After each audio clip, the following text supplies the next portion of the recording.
Well, folks, the National Guard is packing the hell up and getting out of Los Angeles. They've been there more than a month. Of course, the first federalized National Guard members arrived in L.A. on June 8th after some protests against immigration enforcement operations.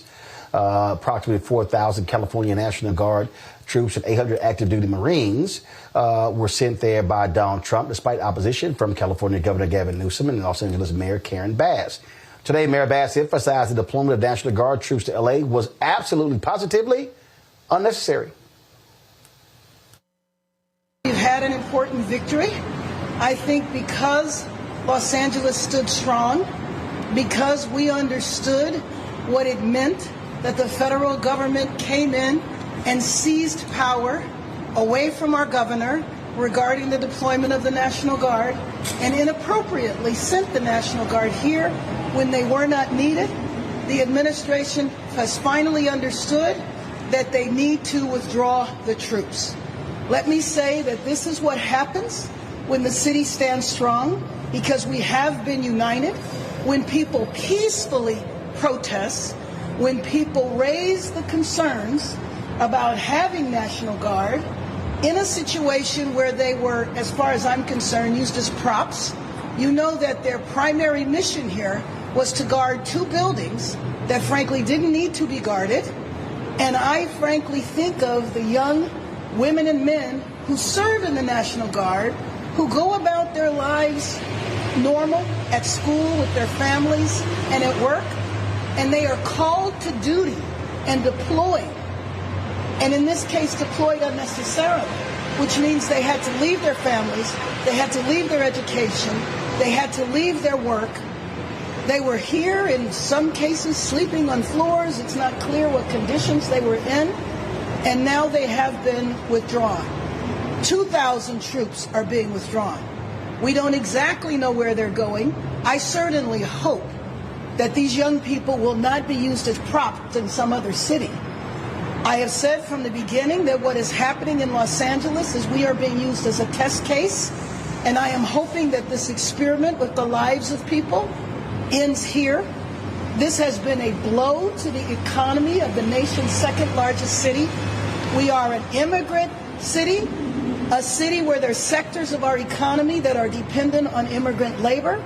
We have rebuilding that needs to be done, whether we are talking about the wildfires or whether we are talking about preparations for the major events coming up. And the idea that troops would be used, the economy would be hit. Who do you think does the building in the city? We know that the construction industry has significant percentage of immigrant labor. Some people have said 40%. I believe that's a gross underestimation. You can't impact the nation's second largest city, the largest city in the state of California, and the state of California has the fourth largest economy in the world. When you do that through stunts like have taken place here over the last month, you hurt the economy of our city, our state, and indirectly our nation. So with that, I want to just reiterate, this is a victory. And this is a victory that is the result of our city standing strong and standing united and saying this was not necessary. I hope that the administration heard that, and that's why they made this decision. With that, I'll open it up for questions. Mr. Chief? They had a call here, 2,000 men, they still have 2,000 there, 700 Marines. Do you think that's going to be a further drawdown, or do you think that's going to stay here as a presence in the event of the problems with ICE may wind up in? Well, you know what? I am hoping that this is the beginning of a complete withdrawal of all National Guard troops and of all Marines. Our soldiers are trained to fight to kill foreign enemies in foreign lands. There was never a need for them here before, and there isn't a need for them now. And frankly, Pete, if they didn't go about the raids in the manner in which they did, originally this was targeted arrests for the worst of the worst. We never saw that materialize. What we saw was masked men, unmarked cars, drawing guns, snatching people off the street. If they got overwhelmed, that has an awful lot to do with it. Waste of resources, and really what this all was about, Kendall, was just Donald Trump flexing and creating a reality TV show. That's all this was about.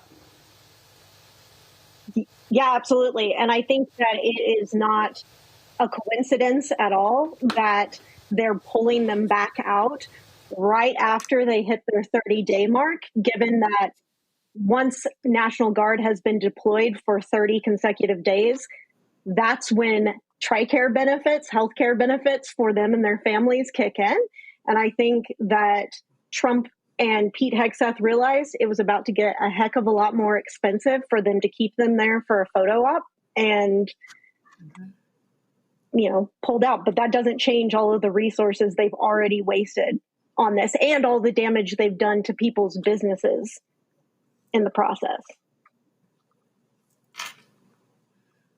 The billions of dollars Texas Governor Greg Abbott spent on the border building a wall, and I think they only built something like 8 miles. And even lawmakers are like, yeah, we're going to end this. I mean, so they love wasting money as all about show. And literally, this is a reality show. This is how they think and operate. What plays to the cameras? That's right. I don't know who that was to. Rebecca? Sure. So just like you said, this is a smoke and mirror show. It's a reality show. And it's to distract people with what's actually happening within D.C. What we're seeing that's happening in D.C. while all this mayhem is on our television sets or on our phones that we're streaming is that State Department just had another mass layoff. Department of Education is going through a mass layoff. There are essential services within our government that is being dismantled.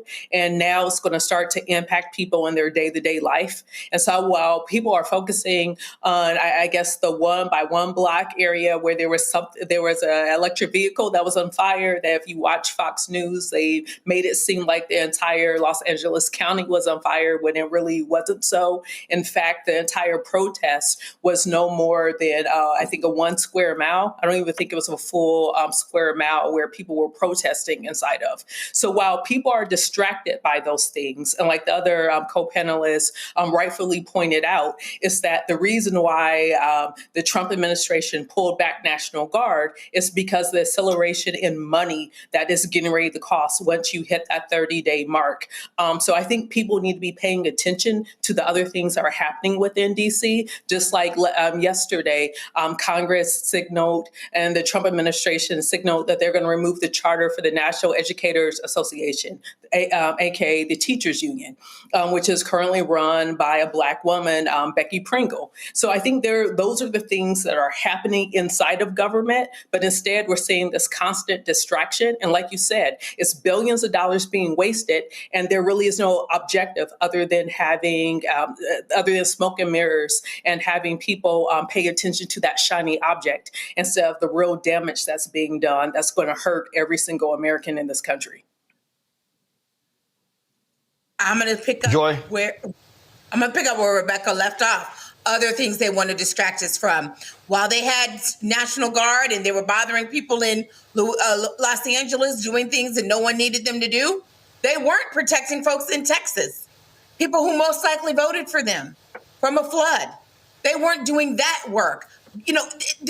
All attention is one place. That was a failure, so they need to distract us.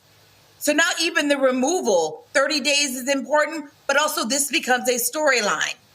Anything that can do to distract the fact that his trade policy is failed. The reason why it hasn't been as damaging macro is because people don't believe him, but it is incredibly damaging on a micro level to small businesses. The fact that unemployment may be fine for many, up for Black women, up for others that are being impacted by some of his policies around federal government and federal workers. He doesn't want us talking about those things. He doesn't want us talking about his foreign policy being failed. And so he has to keep up the game, putting National Guard, deploying military troops where they're not needed, to man things that are basically very localized, not even something the state of California should be focused on, something that absolutely could have been handled within the very large, very sophisticated city of Los Angeles. But no, he had to insert himself. But all governors, all mayors should know if he did it there, it was advantageous to him. He will do it in your state, in your city. What he has not done was protect people from harm, which is actually what we need from government. Hello, I'm Isaac Hayes III, founder and CEO of Fanbase. Listen to what I'm about to tell you. The window to invest in Fanbase is closing. We've raised over $10.6 million of our $17 million goal. That means there's room for less than 6,370 people to invest in Fanbase for the average amount. The minimum to invest in Fanbase right now is $399. That makes you an owner in Fanbase today. Go to startengine.com/fanbase to invest. Why? Because current social apps have taken advantage of users for far too long, with content suppression, shadow banning, harmful racist content, and no real tools for monetization and equity.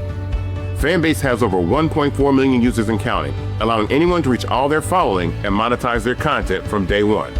Social media is the new TV, and whoever owns the apps that distribute that content have the opportunity to own potential billion-dollar companies.